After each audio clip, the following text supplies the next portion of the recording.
very warm welcome from St. Thomas University to all the listeners and viewers who are taking out their precious time to attend this webinar with us. Thank you so much. I'm Ravinder Kumar, Marketing Manager India for St. Thomas University, the small university of big opportunities. And why we use this tagline of small university of big opportunities, we'll further discuss. So anyone have any question or anything, we'll give you the proper chance and proper time to ask all your concern and queries in Q&A chat box.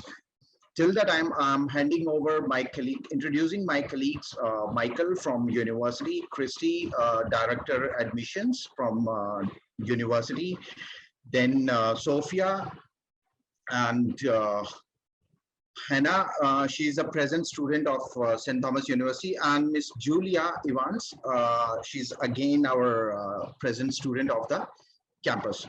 So Michael, welcome, and welcome all our precious and prospective students, and welcome Chrissy from India and our subcontinent partners.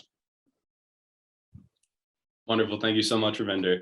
As mentioned, my name is Michael McCracken. I am an admissions counselor here at St. Thomas University.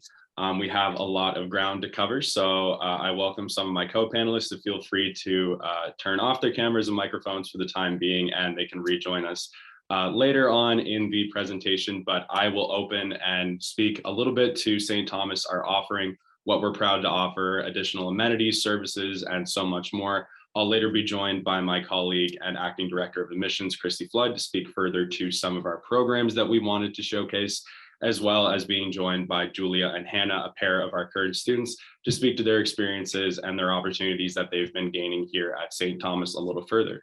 But with that, I will begin to speak a little bit about where we're actually situated in the world. So St. Thomas University is a primarily undergraduate university located in the provincial capital of Fredericton in the province of New Brunswick, Canada. New Brunswick is considered the picture province of Canada. It is a bit of a hub in the maritime provinces. As you can see pictured there, we are in the northeast parts of North America, situated along land borders with Quebec, the province of Nova Scotia, Prince Edward Island, as well as sharing a United States land border with the state of Maine, meaning that a large number of very graspable cities and close metropolitan areas are definitely a matter of hours away, whether it be driving via rail or through plane as well. New Brunswick is also very well known for offering a portable yet affordable degree offering. Your degree will be confidently recognized across the globe, but with the comfort of knowing that there is a lower cost of living and wage in the maritime provinces of Canada. On top of that, because it is Canada, we are well known for offering a very high quality of life in Fredericton, New Brunswick in particular. With that being said, we also offer a very strong pathway to immigration program through the province of New Brunswick, not only meaning that you get to enjoy where you are beginning your studies, but it serves as a great option down the road if you would choose to work and live in Canada down the path. On top of that, we do have very historically safe, diverse, and welcoming communities. We're internationally recognized in this area of Canada of offering some of the most friendly, tight-knit communities of the world. Speaking a little further to the city of Fredericton, we are located just in the heart of the St. John River Valley, and we are considered by many to be across the country as the perfect college cities of sorts. Not only is St. Thomas University located here, but a number of additional universities and colleges are here, meaning that we have a very young, very vibrant group of students that make up our city and our population on an annual basis.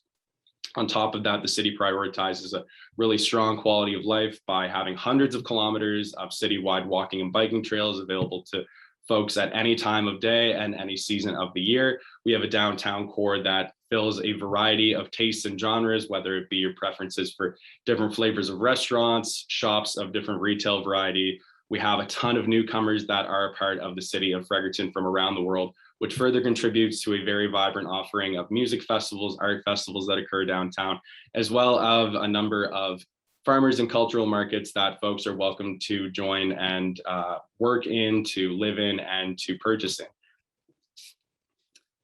More particularly, what is there to love about our university? As we are located in the heart of the city of Fredericton, it means that our students get to make the most of having a community within a community. So first and foremost, we are liberal arts focused. We're actually the only university in all of Canada that is exclusively dedicated to the liberal arts. And when we talk about the liberal arts, we mean a style of learning that goes beyond the transfer of knowledge. We're really focused on equipping students and giving them a multifaceted approach to learning about different current events, historical events, and being world leaders, gaining a specific set of skills that are only really attainable here at St. Thomas University.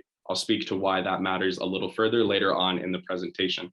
On top of that, as we are a community within a community of sorts, we really do emphasize that students have this small class opportunity, this small university with big opportunities to be able to feel confident working with their peers, working with their colleagues and classmates.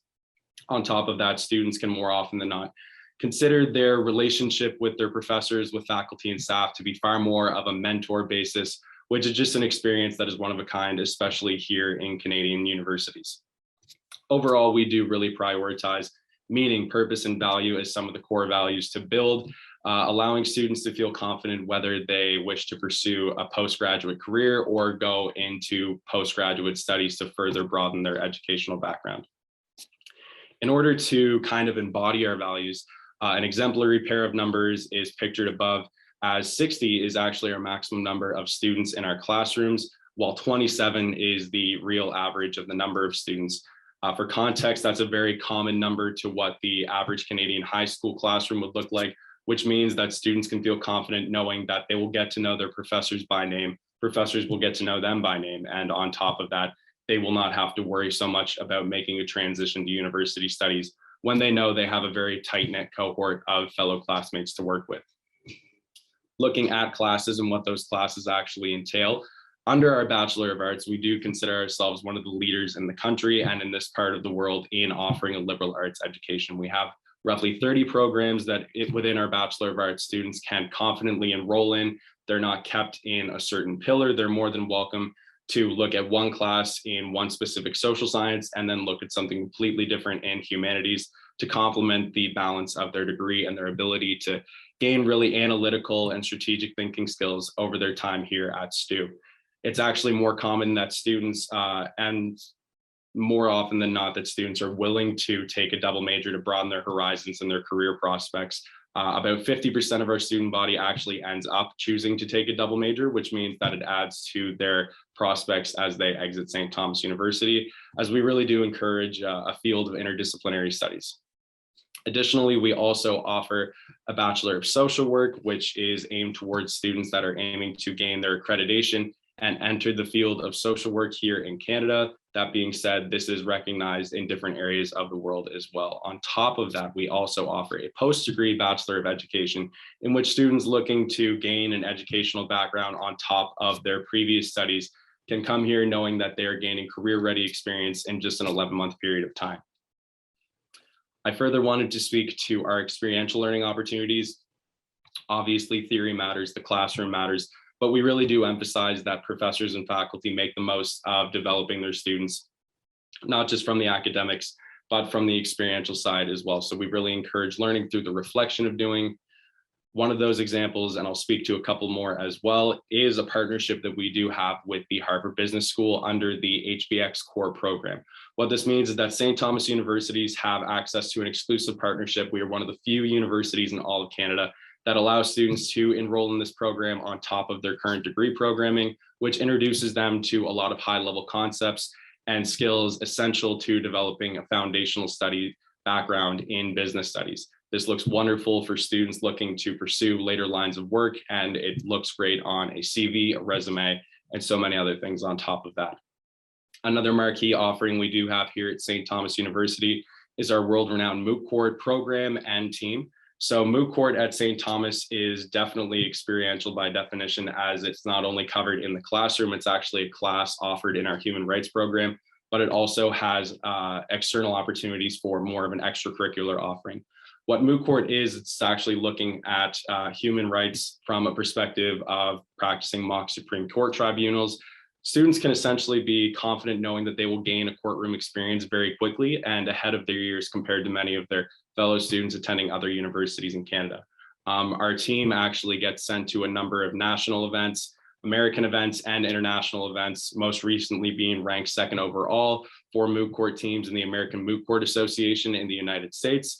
In previous instances, we've won international competitions Notably, at the United Nations, the Nelson Mandela World Human Rights Moot Court competition, we are actually 2-time finalists and 2017 champions to boot on top of that. What I should also mention is that with our offerings here of internships and focusing on experiential learning, 100% of the internships that students are currently taking are either going to be paid or they're going to count as credit towards their degree. Students actually work with our Office of Experiential Learning and soon get matched with programs that are based on their degree path, their programs of interest. And not only can they benefit from that, but they can confidently look back at their time and say that they gained career-ready expertise prior to even having to look in a job field. For students looking to not only make the most out of their time in Canada and at St. Thomas University, they can have the opportunity as well to travel to different parts of the world through our international exchange program. We have a number of partner universities in parts of South America, Southeast Asia, Europe, and so many more opportunities if students would look to do a traditional 1 semester or full academic year academic exchange. Or we do offer travel study programs, which are organized within the class, in which students for credit will take about 2 to 4 or 5 weeks to actually get the opportunity to pursue their studies while actually being in a physical location.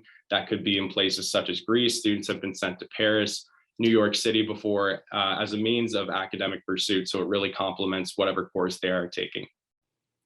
As we are a tight-knit university campus, we have a number of residences located in the heart of the campus community, making them only a matter of minutes away from their class, seconds away from meal hall and other amenities, and they have this opportunity to immediately be immersed in community upon arrival. We do have 3 residences on campus, those being Harrington Hall, Vanier Hall, and Holy Cross House. In all 3 of these, they all have their own respective amenities, but you can expect all would have private rooms, shared kitchens, lounges, study spaces. All of these do exist in more academic buildings on campus as well, but students know that they have a home away from home that they can really enjoy making the most out of their community here at STU. Obviously, with students living on campus, we need students to have somewhere to feel like they can take care of their hunger on campus as well. So we do have a really highly recognized dining hall. This has an offering of all you care to eat meal plans, so students should not be worried about how much they should be considering for meals. They can eat to whatever their preference is. Not only do we have a number of Canadian offerings, but we do have a wide variety of international offerings as well. About 11% of our student population is actually made up of international students from around the world. So obviously that is a lot of taste that we need to accommodate, and it allows some of our more domestic students to have a chance to experience some flavors that they might not gain in a normal Canadian setting. We also have plenty of flexible options for students with any dietary needs. So if a student is vegetarian, vegan, we do have halal options and gluten-free options as well. So it definitely complements a healthy lifestyle while maintaining an academic study career. As we are the small university of big opportunities, one of our biggest opportunities is having such immediate access to a wide variety of student services. These are just some of the many student services pictured here in this slide. Generally speaking, the pillars would cover resources and aid in both academics and managing finances, in managing personal, physical health, mental health, you name it, good chances are that there is a service for it. And more often than not, students can have this considered as part of their tuition and fees. And a lot of this student servicing does not come at any additional costs. Campus life is definitely a priority to our student body as it is tight-knit. We need to have clubs and societies in place to encourage this growth, not only inside, but also outside of the classroom, developing a model of global citizens to come upon graduation. So we have a number of different clubs and societies, whether students are interested in forms of student government, whether they're interested in theater, in law, or any academics, there's a good chance that there is a club or society for that. More often than not, if there is not a club or society that's of interest to a student, the Students' Union actually supports them in helping to build their own. We've had plenty of clubs and societies that have come from a student wanting to take charge, and that's definitely something that we enjoy seeing here at STU. One picture that I did want to highlight is actually located in the lower corner of the stream of the student playing the drums there. Actually, that is Ravtaj Singh of Chandigarh, India. And he's actually entering, I believe, his 3rd year here of study at St. Thomas University. Not only is he an avid musician and intends to perform a little bit at some of our on-campus coffee houses that do get organized, but he's also a double varsity athlete, meaning that he has been a part of our men's soccer team and track team as well. As they're pictured there, you can see him in the top left. But yes, we do have a number of athletic offerings for any students interested in that as well. We have 7 varsity sports that cover 2 different leagues, both collegiate and university level here in Canada. A number of our teams have gone on to win recent championships. Pictured there is our women's hockey team. Our men's volleyball team recently hosted nationals prior to the beginning of the pandemic. And we do have different offerings in basketball, volleyball, football, or what's more commonly known in Canada as soccer. We have rugby, women's hockey, cross country, and track, to name a few. There's also a wide variety of health and fitness offerings, as we do have a fitness center that's of free access to students.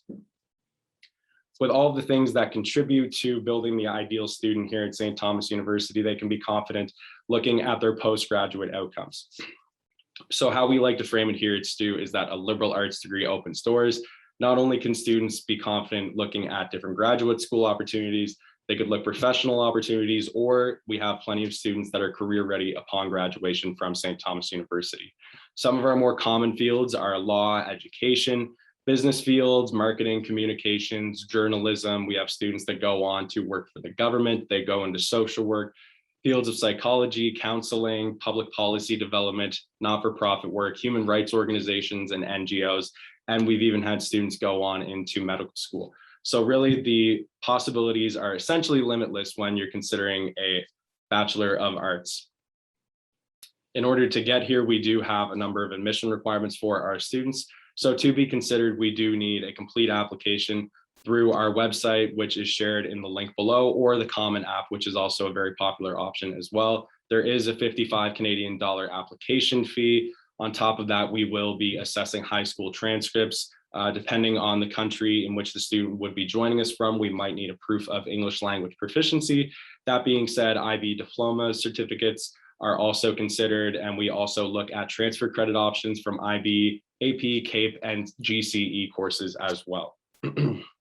Should a student require any form of English language proficiency testing, we do accept a number of different tests, including IELTS, TOEFL, and Duolingo. Based on the conditions, they could be admitted on an ESL condition, which means that they would be taking English as a second language courses on top of their current degree courses. All in all, in order to prove their English language proficiency is merit to kind of gain full admission to the university while just completing their degree at the same time.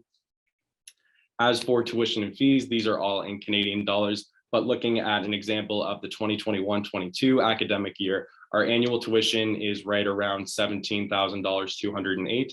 Additionally, extra fees that might cover other benefits to attending St. Thomas roughly round out to about $1,800 Canadian, on top of other costs that an international student could expect with housing, meals, transportation, any kind of impulsive trips, or food or snacks or anything like that. Students can expect that to be another $9,000 a year. So all in all, we generally like to recommend that students understand that attending St. Thomas could be anywhere in the $28,000 to $30,000 range a year for a student looking to join us.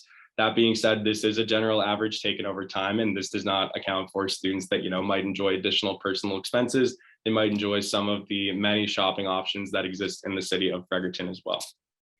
We do have an extensive scholarship offering, and these are all based on academic merit. We do have some scholarships as well that are awarded not only on the basis of students that are entering the program with no additional background that do have the equivalent of an A or higher average. Scholarships reward students not only for their academics, but we do have scholarships as well that look at student community involvement, that look at extracurricular,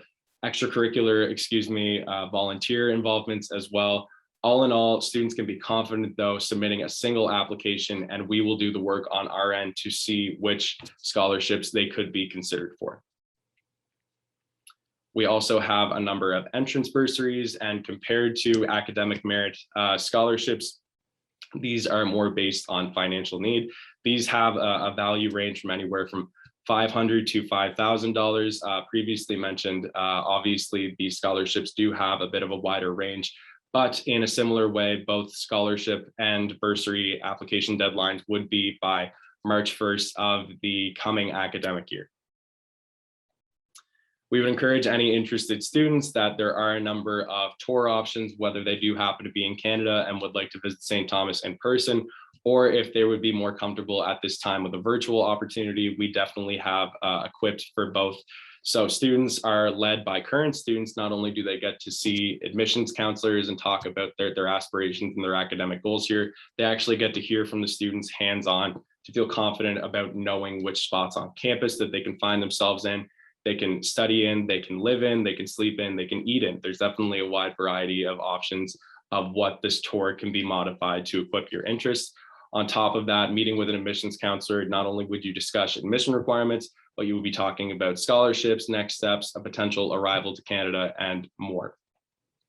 We also do have a number of virtual events that, in light of the pandemic, we probably aim to continue for our international interested applicants down the road. And these range anything from live sessions based on a theme to Q&A sessions to faculty panels, so students can hear firsthand from the faculty of their program of interest. And this is all available to access and sign up for by keeping in touch with not only our social medias, but checking our STU website regularly is a great opportunity to stay informed.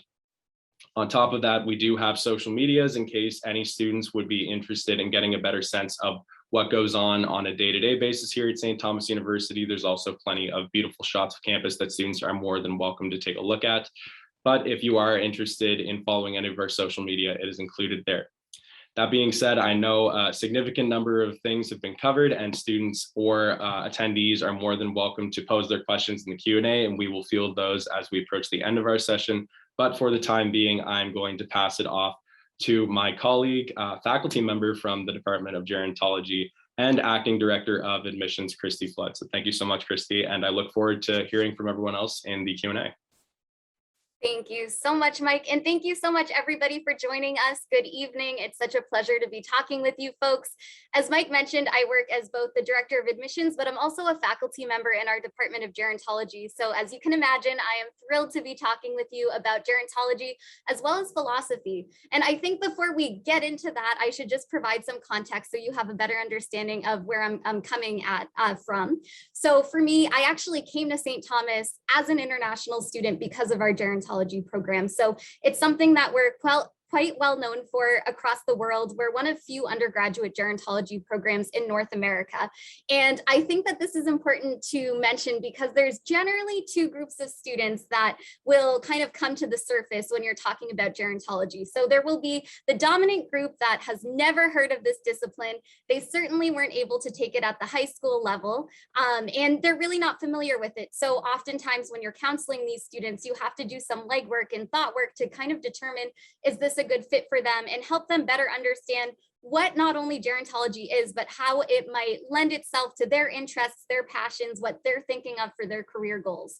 Now, there is that second group of students, which I certainly was a part of, which are those who have researched gerontology, they have an idea of what it is, and because they're interested in it, they're coming to talk to St. Thomas about our gerontology program. And I find with either group of students, it's really important just to ensure everybody has the same baseline of understanding as to what gerontology is. So at its core, gerontology is the study of aging. So for us, we're really interested in how we grow old. It's something that we all do. We're kind of always doing it, but at what point do we really start aging? And what is aging in terms of the psychology of it, biology, sociology? What are the existential implications of aging, the economic implications of aging? So we look at all of those different themes throughout the gerontology program, and we kind of take a look as well at how society responds to the aging process and aging people, aging bodies, how we can better the aging process through policy, medical intervention, social safety nets, media representations, and more. So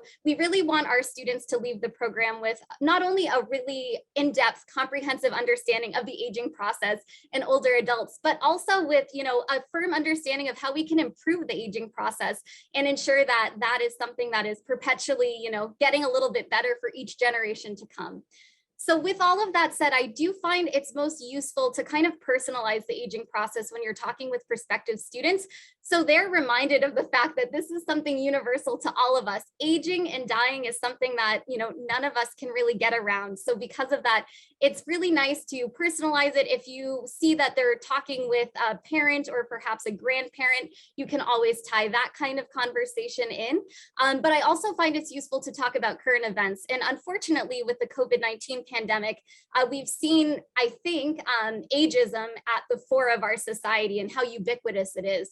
So in Canada, for example, like many countries throughout the world, we have a rapidly aging population. That's just kind of the demographic of our country. So about 5% of our older adults are living in nursing homes and institutional settings.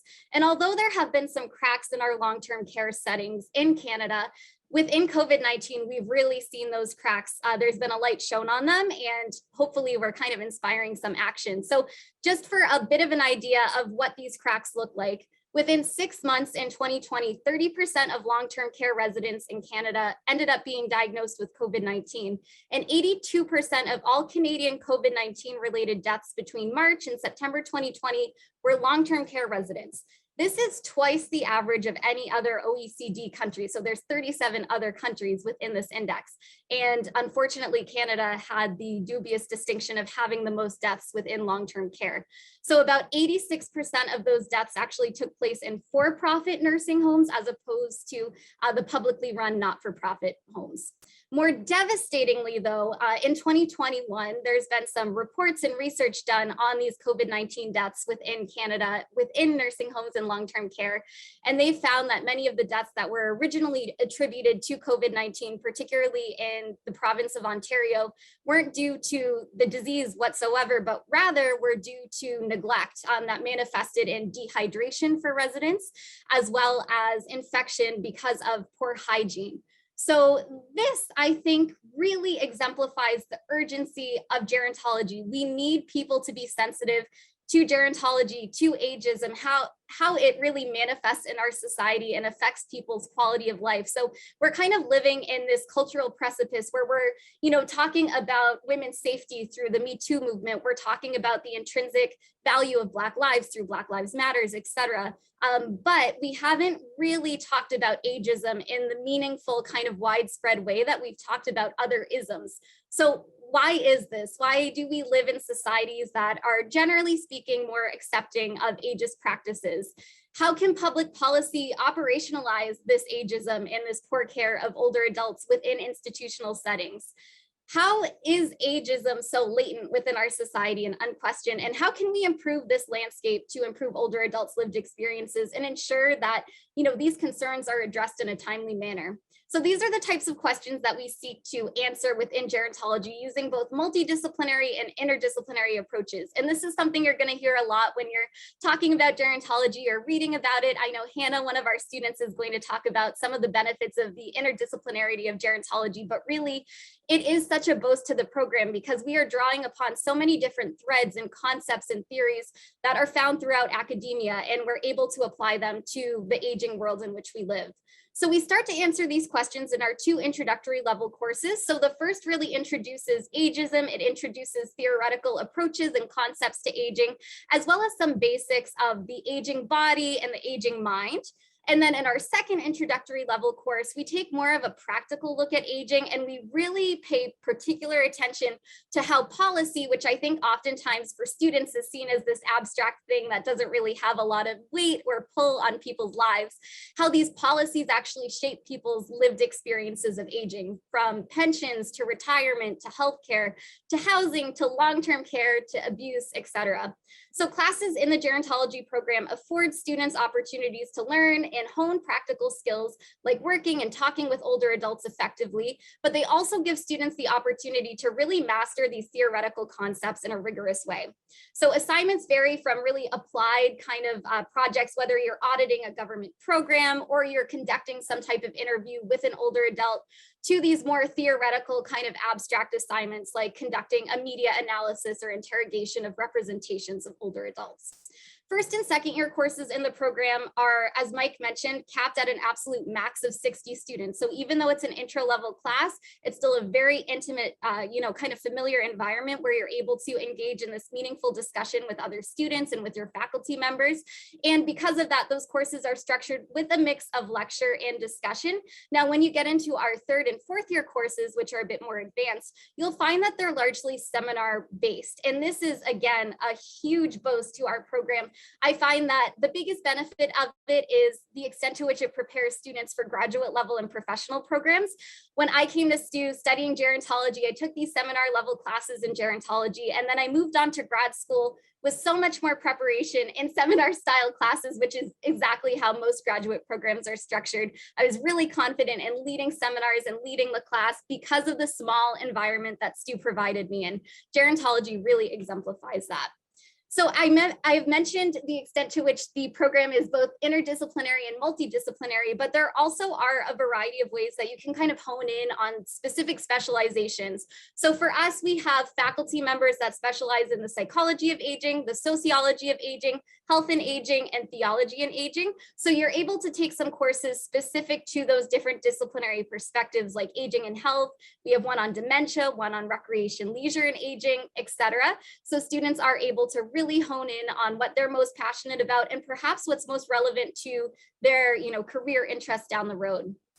As you may know, more than half of our students at STU conduct a double major, and it doesn't take any extra time or money or work.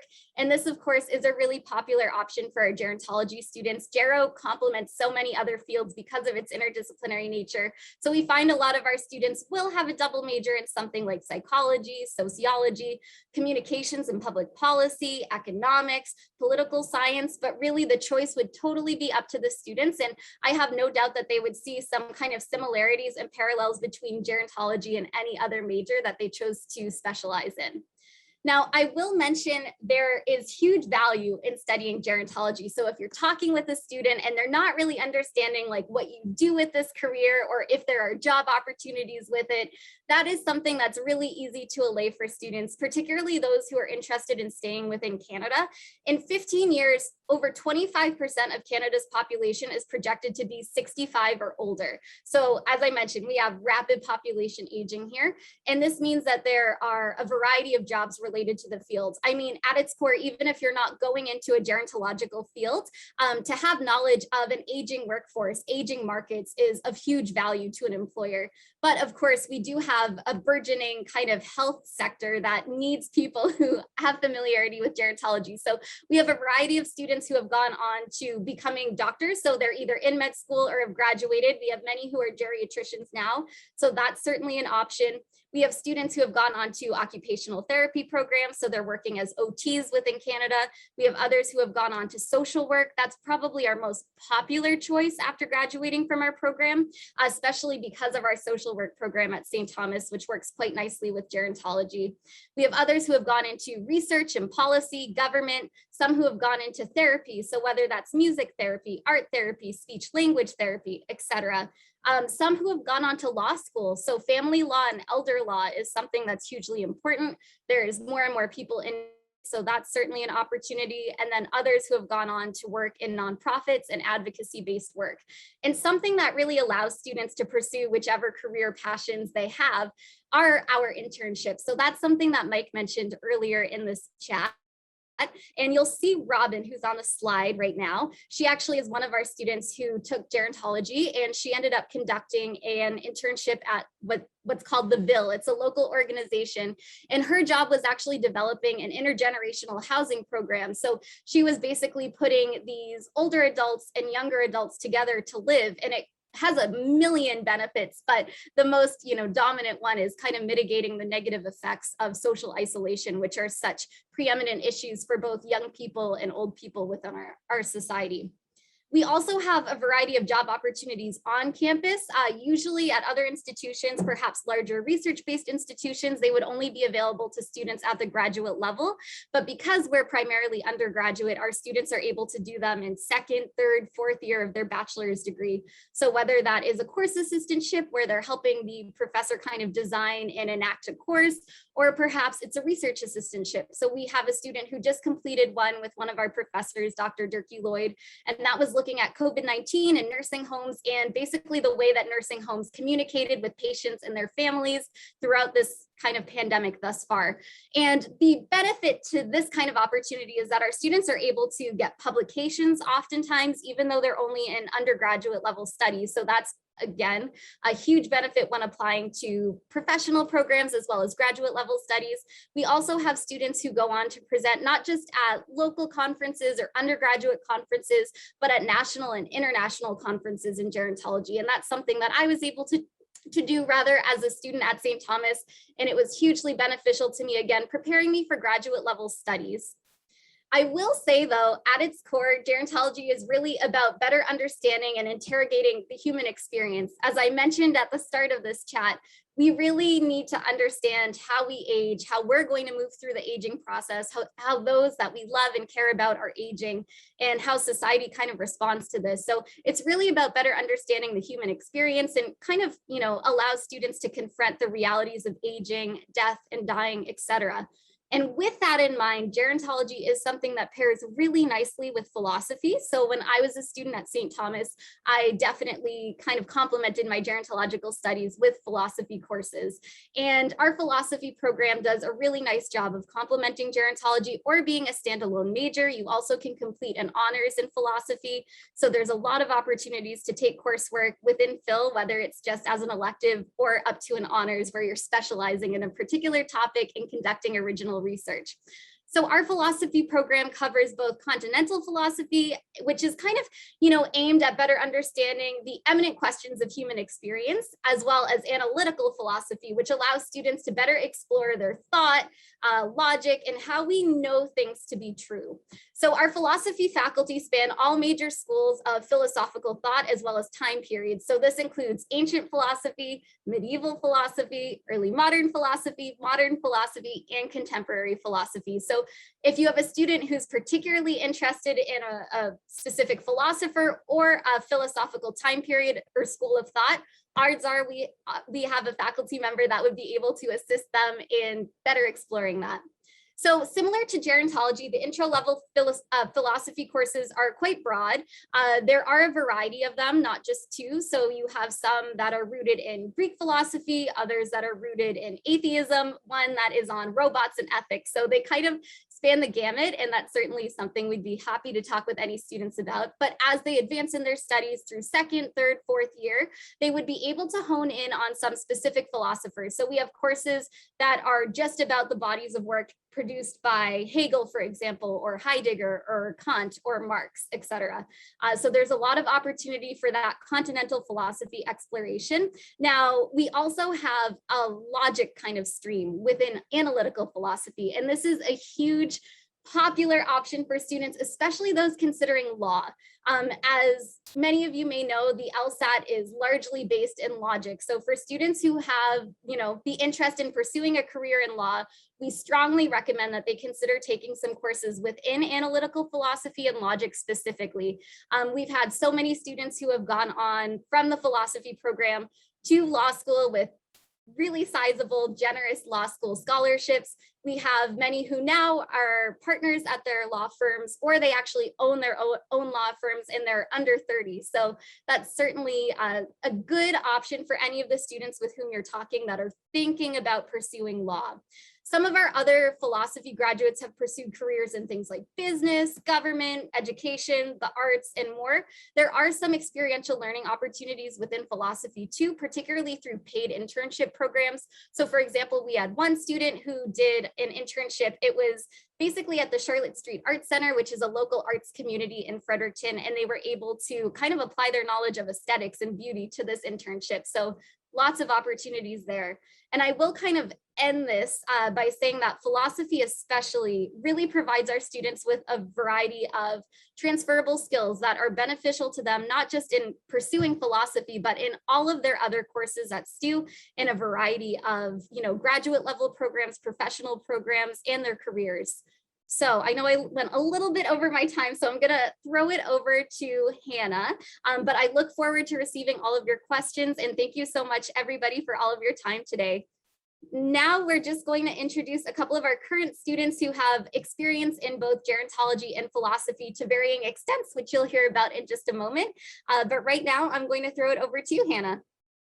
All right, thank you, Christy. Hi, everyone, I'm Hannah. So I am now a St. Thomas alumna, though I will be returning to St. Thomas in the fall in just a couple of weeks to start my Bachelor of Social Work, which Christy had just talked about as a really popular pathway in gerontology. So I'm really excited to get started with that. I graduated, of course, my Bachelor of Arts with a major in gerontology, and I minored in both sociology and French language. So thanks to my connections at St. Thomas and in the Fredericton community as a whole, I have become really involved in working with vulnerable and at-risk populations, as well as working in long-term care, which mostly is involved with working with older people.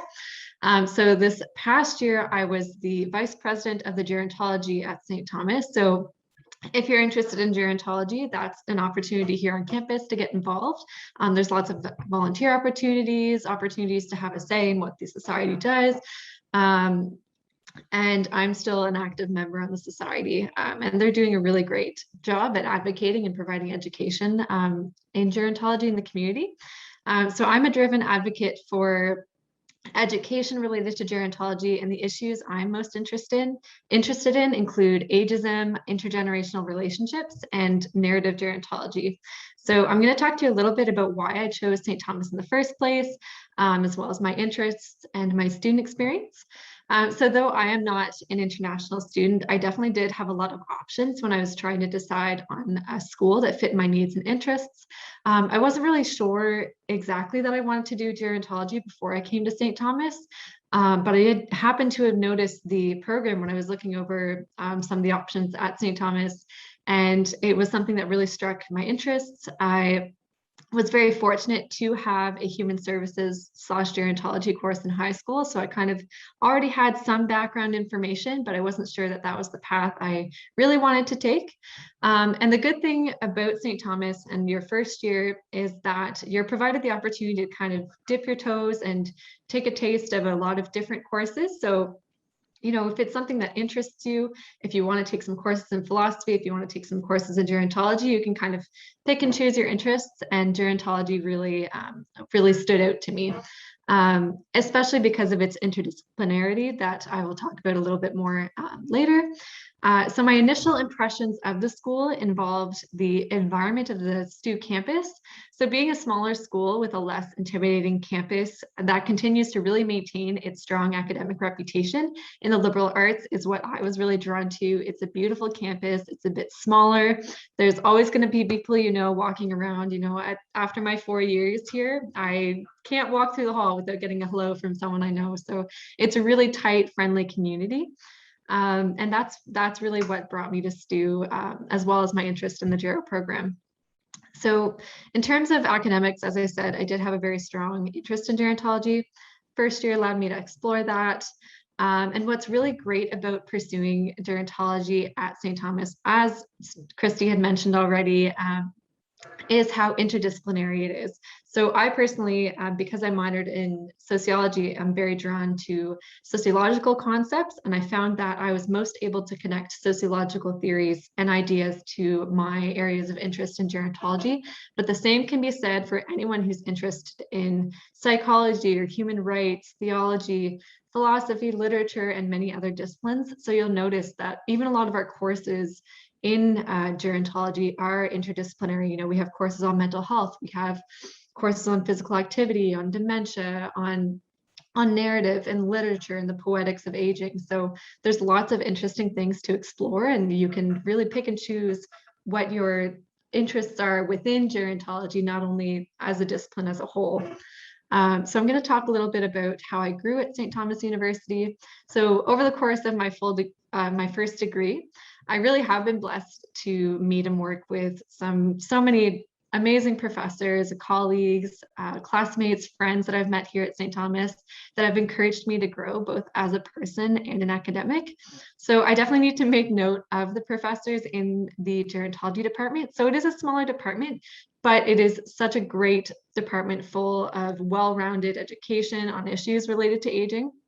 So my favorite classes that you may have seen in the sample classes in Christy's slide include narrative gerontology, the mental health and aging course, and understanding dementia. And one of the many things that I loved about St. Thomas was the friendly, welcoming community. So my social skills and drive to get involved in the community have significantly improved. As advocacy and community involvement are things that have been highlighted with great importance at St. Thomas. So if you come here with a drive to get involved and become very passionate about an issue, there's absolutely something you can get involved in on campus, which is something that's really stands out at St. Thomas. As well as the experiential learning experiences. So in gerontology, I was able to complete 2 terms of an internship through our experiential learning office, and those were paid internships.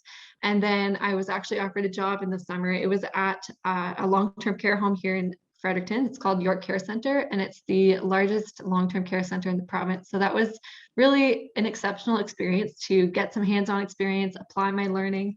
And, you know, sometimes when you go into workplaces or into internships, there are things that you notice that may need to be filled, some gaps that you can really help them work on. So I noticed that and was able to put some of my knowledge about gerontology into action and created some workshops on ageism and ableism and concepts related to gerontology to help educate staff and students who are going into this long-term care home to work with older adults. So there are really great opportunities if you're passionate and really want to try and make a difference. You don't have to have your degree already. You can get started once you get involved in the community. So my undergraduate degree at St. Thomas has really pushed me to become an excellent critical thinker, which has been central to how I will be navigating my career and has been central to how I've already been making steps in my field. I've learned to recognize the changes that need to be made in society to improve not only the lives of not only older adults, but other marginalized and underrepresented groups. So even before I graduated, I was able to put all those interests into practice. And in the future, I plan to become a social worker who works primarily with older adults and persons with disabilities. And beyond this, I hope that with further education in my field that's founded in the education that I received at St. Thomas, to get involved in research and policy related to the groups that I've become driven to advocate for. And I can really give all my credit within my passion to the education that I've received in gerontology at St. Thomas. So if anyone's interested in it, it is a fantastic program, and I'm really, really fortunate to have been able to experience and learn what I have over the last 4 years. So thank you. I'm going to pass it on to Julia, who's going to talk a little bit about our philosophy program. Hello, everybody. I'll try and keep things brief because I know people are probably eager to get to some questions after all this information that's been presented today. But I'm going to talk a little bit about my experience in philosophy, and I come from a different perspective from Hannah, as philosophy actually isn't my major, but it still provided me with many benefits that I'm really eager to discuss with you all today. So again, my name is Julia, and I am from St. John. I'm going into my 3rd year here at St. Thomas, which sounds crazy. And I'm actually studying both political science and human rights. So I'm doing a double major. So I'm just going to talk a little bit about what landed me here at St. Thomas in the first place. So going into university, I was not set on human rights or political science. I wasn't even necessarily set on pursuing a liberal arts degree, to be honest. But I decided to go with a liberal arts degree, especially at a small, tight-knit university like St. Thomas, because by virtue of the flexible and interdisciplinary program structure at STU, I thought it would be beneficial because this way I could explore before settling on a major and continue to explore even after the fact, like I'm doing right now. So I landed at STU because of my diversity of interests. because I had this fear going into university from high school that I had such a diversity of interest and I didn't want to be limited to one field of study or one program, because I had this fear that by doing so, I would be limited and I would miss out on some of my other interests by committing to something. So thankfully, my liberal arts education has really allowed me to explore. Throughout my first couple of years at STU, I got very involved in different clubs and societies, including Moot Court and the Students' Union. So as I mentioned, I went into my degree with the intent to complete Bachelor of Arts, but I also really had the interest of pursuing law. That was my goal for after the fact. But nonetheless, I wanted to explore my interests, not settle on something necessarily, and really focus on my interests in advocacy and social justice. So when I was doing my course selection, and it's so difficult because there's so many interesting courses and such a variety, I really gravitated toward philosophy electives. So I will admit right off the bat that the philosophy electives that I've taken thus far have really been probably some of the most challenging courses that I've taken here at St. Thomas. But by the same token, I would also say that they've been some of the most beneficial to my current studies. So what philosophy has taught me and how it's helped me in my major is it taught me not specifically what set of values to subscribe to or how or what to think, but rather how to think both analytically and critically. So through my philosophy courses, I've gotten the chance to explore different sets of values, ethics, logic, reasoning, right and wrong, and many other questions that are deeply connected to the practice of law and how to construct good arguments. So since I was considering pursuing law after my degree, I really wanted to acquire some skills in both writing, oral advocacy, and philosophy really hones in on the skills that not only lawyers, but other social science related disciplines need. The ability to read difficult texts with care, something that you really learn in philosophy, making fine distinctions, and the ability to construct and evaluate arguments and write clearly. And as I mentioned before, philosophy is very challenging. But by virtue of it being small classes and great professors, we were able to have a lot of support in these classes. Whenever I would have an essay and I would want to discuss further, or if there was a text that I was having trouble reading, I could always have an appointment with my professor during office hours to delve deeper into that material. So this is some support that might be overlooked in a bigger institution, but by virtue of having a small institution, I didn't feel as though I was not heard or was not able to delve deeper into these texts, but rather I could go through these texts and gain these abilities to read difficult texts and then break down arguments and so forth. So these lessons that I learned in philosophy, I've got the ability to apply to my other classes and also my future career goals and my extracurricular involvement. So I really believe that through taking these electives in philosophy, it's complemented my understanding in both political science and human rights. For instance, I've taken some political philosophy courses, and through the study of government and philosophy, it helps answer questions about nature, the scope of and legitimacy of different public institutions, the relationships between them. And also, most importantly, I really think that it has given me the ability to evaluate debates, write oral advocacy. And as we were talking about earlier with Moot Court, this has really improved my ability to do oral advocacy as well as construct arguments. So as you can see, philosophy has not only helped me with my experience in human rights and political science, but I've also applied it to my everyday life, as well as my student government experience and my Moot Court experience. So I really feel as though I'm prepared for not only law school, but whether I decide another social science related discipline. I think that philosophy will help me in all avenues of life with these new critical and analytical skills that I've gained. So I just want to finish off by saying that when starting philosophy as an elective, I didn't want to think of it as just ticking a box. I needed these electives. I wanted to take full advantage of opportunities to explore and gain new knowledge that I can apply during the rest of my degree, in future endeavors, and also in just everyday life. So yeah, if any of you guys have any questions specifically about my experience with philosophy, I'd really love to answer, but that's good for now. Thank you, everyone.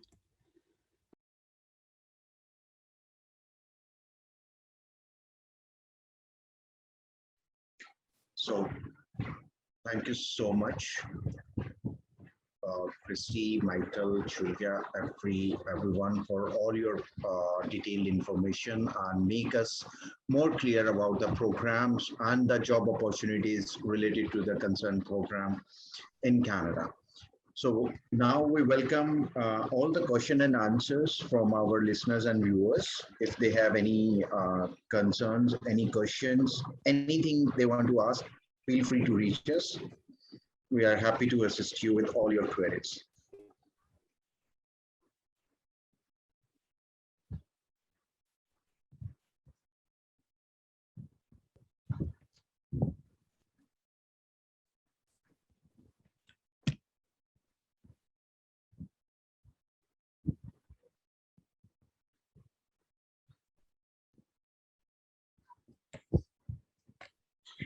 So meantime, Michael, till the time we get the questions from our viewers, what exactly the scenario of quarantine we are supporting with the spotting to the students at present?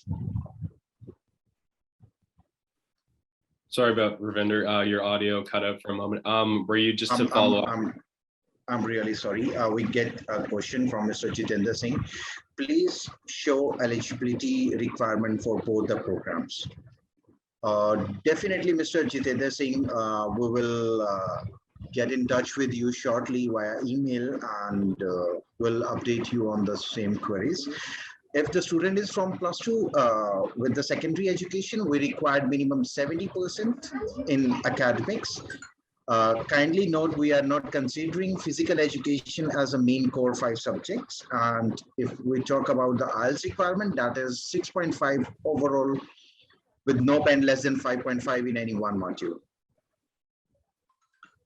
Then we have one question from Mr. Kiran Panchal. Hi team, I have student who has completed dairy science and then she has completed operation and production management from New Zealand and now she wants to study in psychology. So Michael, over to you. You can guide us more better on this query. Absolutely, Ravinder, and thank you so much for the question on top of that. If you do have a student that does have a previous academic background and they are currently intending to potentially pursue a degree program in psychology, you're definitely more than welcome to put them in touch with our team. We are accessible, obviously, through Ravinder, but that being said, we are accessible by just visiting us through our website. Our email address is admissions@stu.ca, so that's stu.ca, or that can be international@stu.ca as well. Psychology is a part of our Bachelor of Arts, in which students can confidently pursue kind of a laboratory, but also a very theory-based background in contemporary and historical and previously kind of traditional areas of psychology. So if they are interested in psychology, we are happy to take a look at their previous academic background as we conduct an admissions decision, but they're more than welcome to apply for either the future winter 2022 cohort, or they're more than welcome to join us in the fall of 2022. That being said, if this is more of a longer term goal for them as well, they're more than welcome to be in touch with us on a more advanced basis, and we can definitely provide advising and suggestions for building out their application to join us in our psychology program. Thank you, Michael. Then we have next question from Analo. Hi, I would like to ask, is there any plan for rolling out new graduate and postgraduate program? Interesting question. It is an interesting question, and to some extent, we do have a pulse on programs of interest for incoming students and for some of our current students that are going on into different graduate fields. One example of that actually is in the past calendar year, our Bachelor of Social Work program has actually been reimagined and redesigned to better accommodate the growing need for people in the profession of social work. So in social work in particular, the Bachelor of Social Work used to be a separate program on its own, but now students actually can do this without it being necessarily a post-degree program. So students at St. Thomas University now, instead of the previous instance, can enter their first 2 years of, let's say, a Bachelor of Arts here at St. Thomas, and then apply as early as their second year to gain sort of an earlier than expected admission into the Bachelor of Social Work program and then graduate after 4 years of the Bachelor of Social Work instead of the previous case, which would have been a 4-year bachelor program followed by the 2 years of social work. So that definitely accommodates. I could also mention that on top of social work, we've recently launched the first year, actually, it's in its pilot, its infancy stages, if you will, of a Master of Social Work program. I should reiterate that like many post-degree programs, this master's program at the moment does require students with a certified Bachelor of Social Work degree in order to apply to the Master of Social Work. That being said, there's always talks about modifying certain curriculum, meeting the need of students and respecting that kind of academic pursuit. But at the time being, unless it's a officially released announcement by the university, that would be normally how new postgraduate programming would be developed. But at this time, it would be pretty much our Bachelor of Arts, our Bachelor of Social Work, our post-degree Bachelor of Education, and our Master of Social Work. Those would be our 4 offerings for the moment. So the next question from Analo Same. Also, I would like to ask about diversity and reception of Africans, specifically students from Somalia. Absolutely. And while I'll speak to this a little bit further, Christy, Julia, or Hannah, Julia and Hannah in specific, if you guys afterward would like to speak to anything that you're currently seeing on campus or what you would have seen before the pandemic in regards to, student life and diversity. But we do actually have a number of international students on campus. As I previously mentioned, about 11% of our student population is made up of students from around the world. This includes Africa, this includes parts of the Caribbean, Latin and South America, parts of the United States, Southeast Asia, Europe, pretty much every continent actually, but Antarctica. So with that, it is a community that's very diverse. We take pride in our diversity. New Brunswick in itself having a very accelerated kind of program now as a pathway to immigration. The city of Fredericton is made up of a lot of diverse cultures. And I can confidently say, as a Canadian that has been born and raised in the province of New Brunswick and have lived in Canada my whole life, diversity is definitely acknowledged and respected here.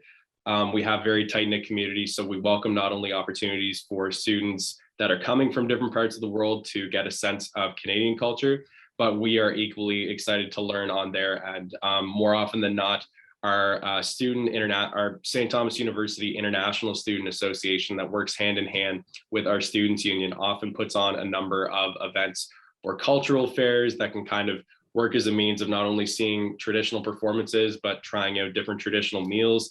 We have definitely a number of different markets and restaurants in the city that are meant to kind of feed different tastes, whether students are coming from Africa, parts of the Middle East, Southeast Asia, anywhere that they're looking to gain a little bit of a taste of home or a sense of home, they definitely can have the comfort of that as well. Julia, Hannah, is there anything you'd like to say about, looking at diversity on campus and your experience of seeing it hands-on?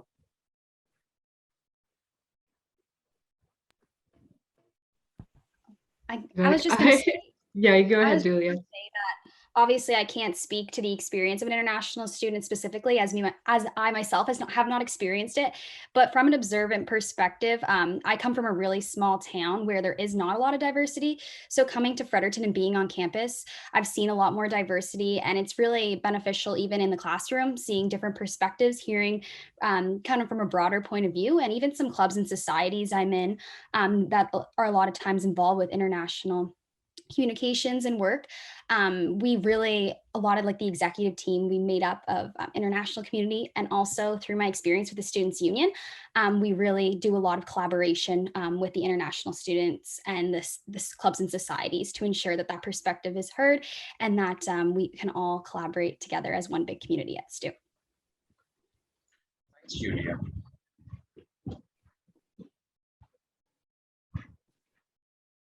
So moving further to our next question, that is, does STU take an IGCSE result for any of their program? Christy, would you like to speak to that at all? Sure, absolutely. So generally we wouldn't, but if there was a particular student or situation that you folks had in mind, feel free to email us either through Asha or directly at international@stu.ca, and we could take a look at the student's situation, what else they've completed, what scores they have, and go from there. Thank you.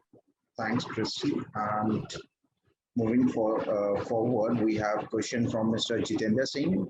What is graduate outcome for both the programs? Do students get easy job after completing degree in gerontology and in psychology?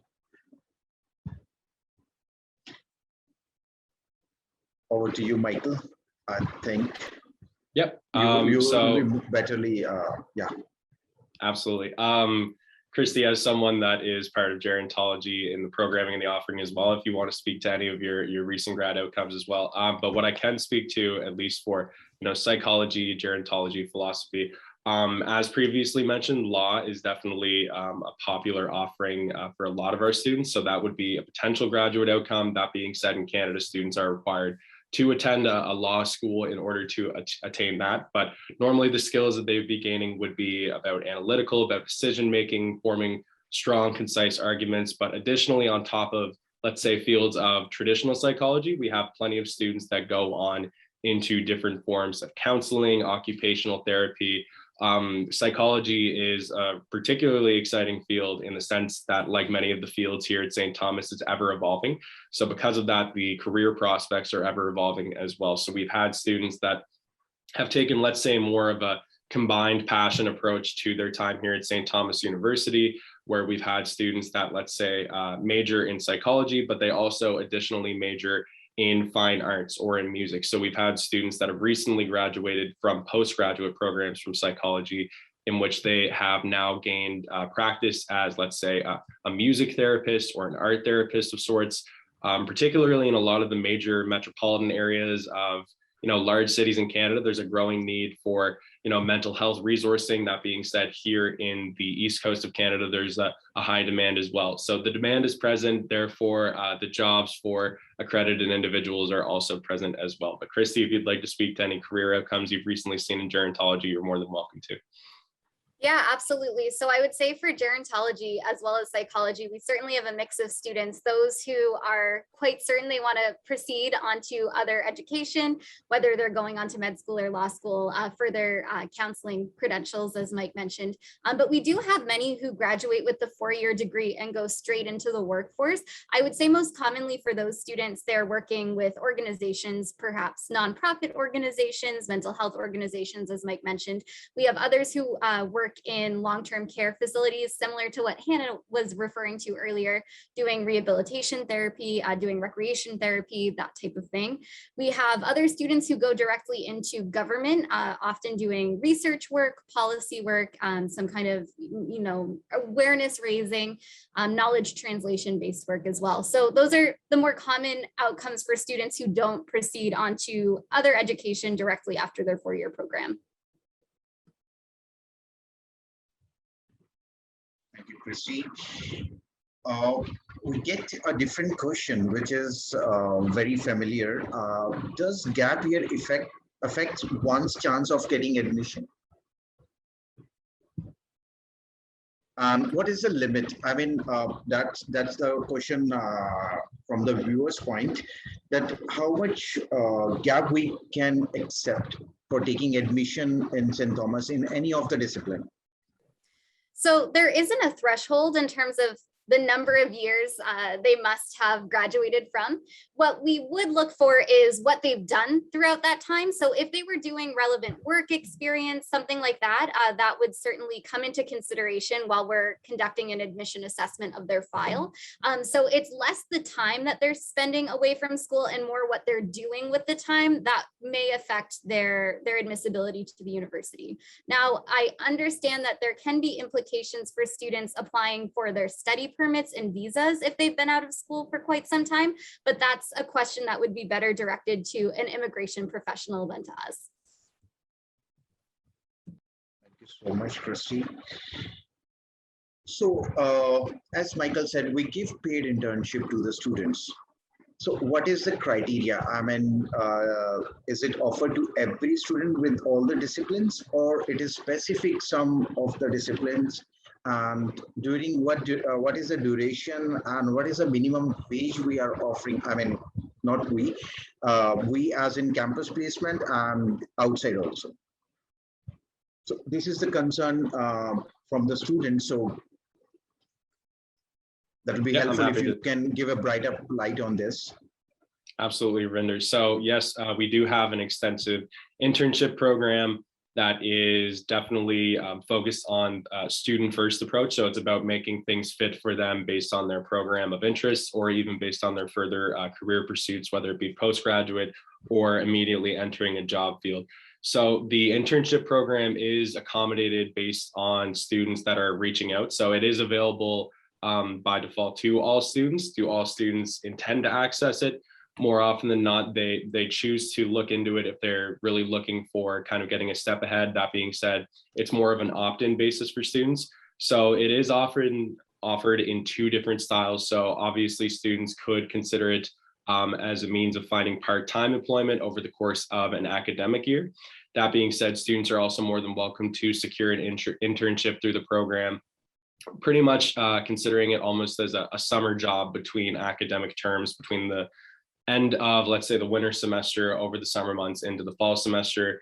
But there's always been cases of combination as well too, of students who are looking to find intern work on technically full-time hours. They could also potentially do that during, let's say, a break over the course of December to January, but then the summer can kind of serve as more of a full-time offering on that. Students do not have to try and make, let's say, a circle fit a square, in the sense of trying to kind of force a sense of comfort in whatever internships are available. More often than not, if you work with our very well-rounded team of professionals in our Office of Experiential Learning and Community Development, whatever you're looking to do, let's say if you are an avid writer and you're considering a career in that, you could find internships with local news organizations. That being said, we have a number of local publishing houses, for example, that are within walking distance of campus as well, that have served as options. If students are interested, let's say, in government, policy, non-government organizations, being a provincial capital in Canada is actually quite beneficial, in the sense that a number of nonprofit organizations, human rights collectives, are situated right here in the center of the city as well. We also have students, let's say, if they were interested in political science, that are more than welcome to secure internships that are offered actually through the Legislative Assembly in the province of New Brunswick governmental system as well. And then even if students are kind of looking at fields that historically don't offer a ton of internships to undergrads, one of the benefits is that we have a number of partnerships. So we have students that have gone on with theater backgrounds to do quite extensive internships actually with local theater groups and companies. One of our students recently actually had the ability to direct a full-scale musical production that went on in the largest theater in the center of the city. So it definitely allows students to be in the driver's seat.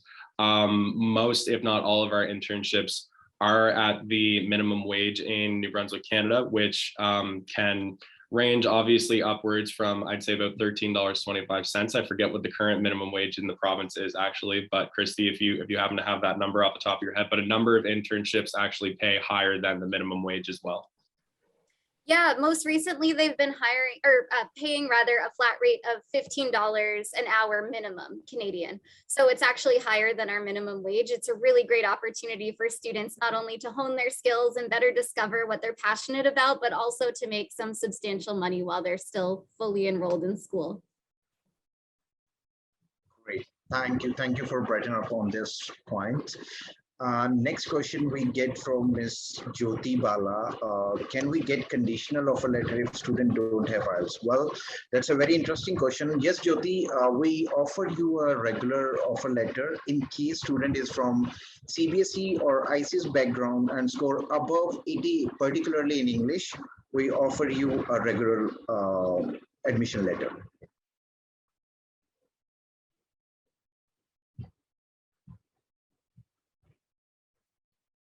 Then we get one last question as of now. With the gerontology courses, do students undertake research project or community engagement as a part of course requirement? Yeah, so it would depend on the iteration of courses that they're taking, but we do have some experiential learning courses within the gerontology department. And basically what that means is that our faculty members have worked with our Office of Experiential and Community-Based Learning to ensure that the students are doing things within the community to develop those hands-on skills independent and above any internships that they're participating in. So we've had some students who have worked with local organizations such as our Alzheimer's Society to do some awareness raising and, like I mentioned before, knowledge translation. We've had other students who have worked on public health initiatives, so ensuring that people are aware of non-pharmaceutical medical interventions that may improve older adults' quality of life with different conditions such as dementia or Alzheimer's. So there certainly are some opportunities for that, just depending on which courses the students decide to take. Now, for the research component of that question, I can unambiguously answer that with a yes. There's plenty of opportunities to conduct research within the gerontology department as a student within courses, especially at the upper level, but also as a research assistant. That would certainly be an opportunity available to students. Thank you, Christy. And we request any of question or any of the concern is still pending, feel free to reach us. We have the complete team of experts here available with us. And meantime, Christy and Michael, from both of you, as the world is under pandemic still, and Canadian government restrict the flights, direct flights from most of the Asian countries as of now, especially from India. So if in case a student reach the Fredericton anyhow via routes or like from any other country of the world, how we are accommodating the students, or as a university, what support we are offering to the students at present?